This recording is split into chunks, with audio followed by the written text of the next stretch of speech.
Itu dahulu ada ayat yang terkait dengan itu.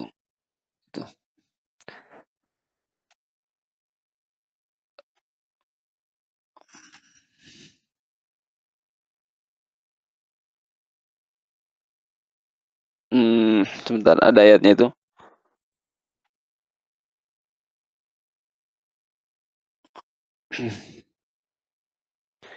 Asy-Syaikhu, ini ada dalam kitab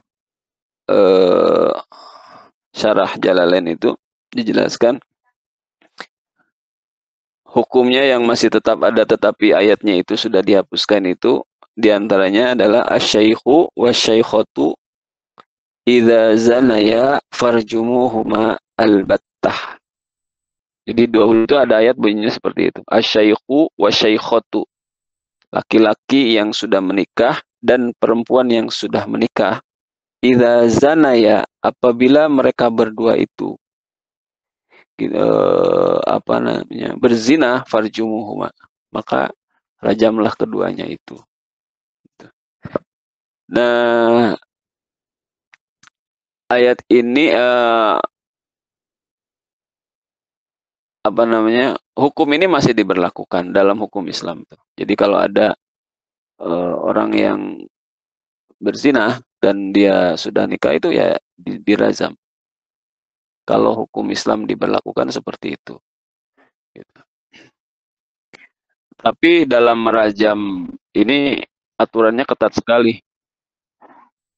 Karena misalnya gini, ada orang yang menuduh seseorang berzina. Itu kan syaratnya dalam fikih itu ini sekali. Jadi dia harus benar-benar melihatnya kejadian itu.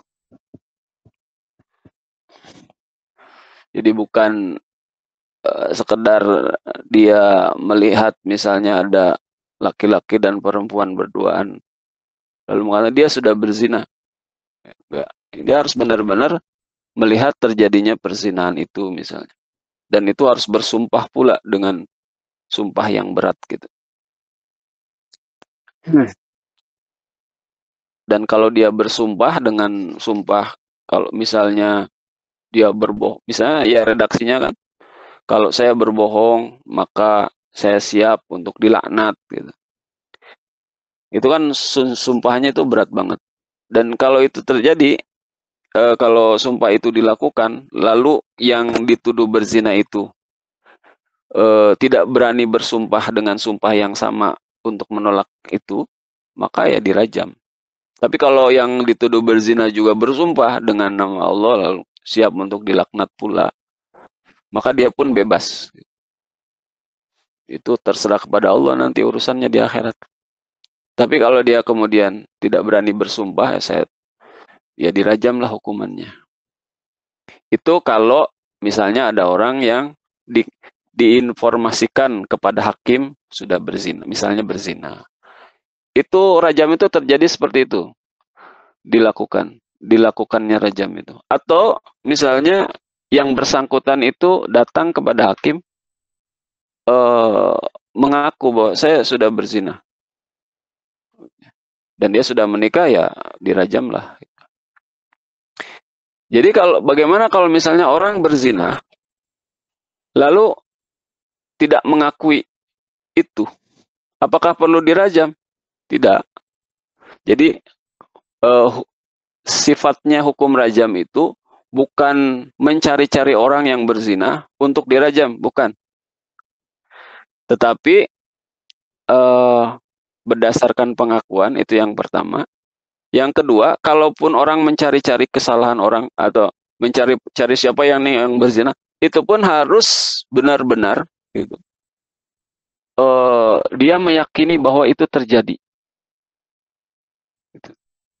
Bukan sekedar yaitu melihat berduaan atau apa yang masih ada syubhat di dalamnya.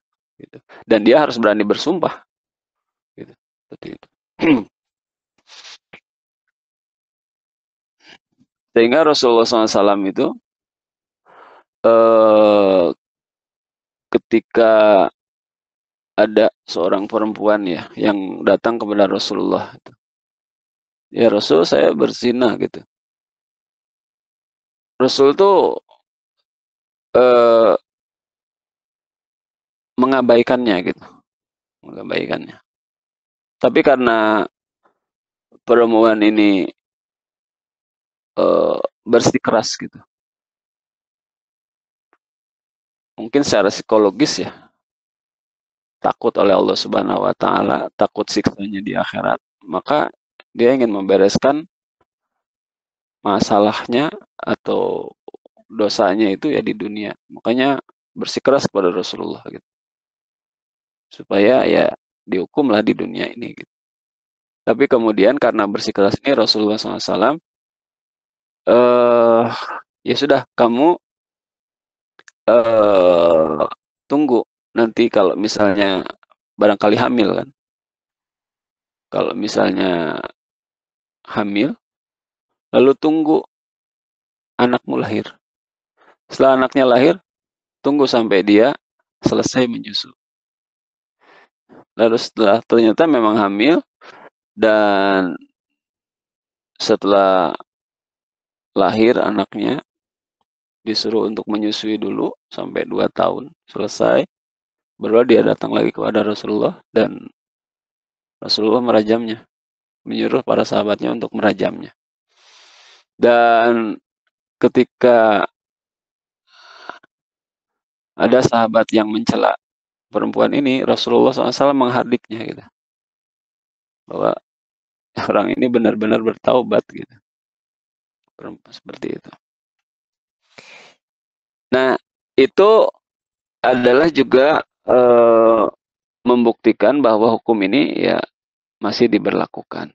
Atau ayat tentang hukum rajam ini ada, pernah diturunkan, tetapi ayatnya sudah dilupakan.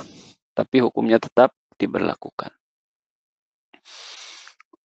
Nah, itu jenis ketiga ini ada dalam atau termasuk dalam kata nansauha. Wa fi qiraatin, di sini disebutkan ya, au nuakhiruha fil lauhil mahfuz, atau nuakhiru itu artinya mengakhirkan, tapi di sini bimakna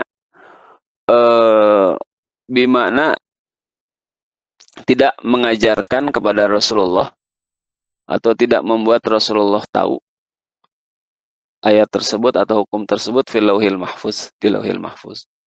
Jadi kalau kata nansau di sini juga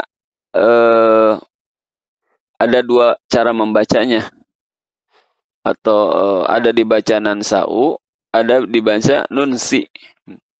Kalau kita bacanya, kalau kita buka Al-Quran yang biasa kita baca, itu bacanya itu nunsi. Ma nansakh min ayatin au nunsiha. Nunsi itu artinya, nunsi artinya kami membuatmu lupa. Jadi apa saja ayat yang kami nasakh atau ayat yang kami membuatmu lupa. Artinya kami membuatmu lupa apa? Ayatnya kami buat engkau lupa, tetapi hukumnya masih tetap ada. Tapi kalau nansa'u menangguhkan, artinya gitu. Artinya menangguhkan itu tidak mengajarkan kepadamu. Artinya dia tetap ayatnya ada di Lauhil Mahfuz, tidak diturunkan. Gitu. Jadi kalau dibaca nansa'u berarti ya, berarti nansahu itu, kata nansahu itu mencakup 3 jenis nasakh. Yang pertama, yang kedua, dan yang ketiga. Kalau dibacanya nansa'u. Kalau dibacanya nunsiha, berarti nansakh itu meliputi atau mencangkup 2 jenis. Dan yang ketiganya itu dicakup oleh kata nunsi. Melupakan ayatnya dan menetapkan hukumnya. Gitu ya. Seperti itu, Bu. Wa fi qiraatin bila hamzin minan nisyan. Jadi nunsi, tidak ada hamzahnya.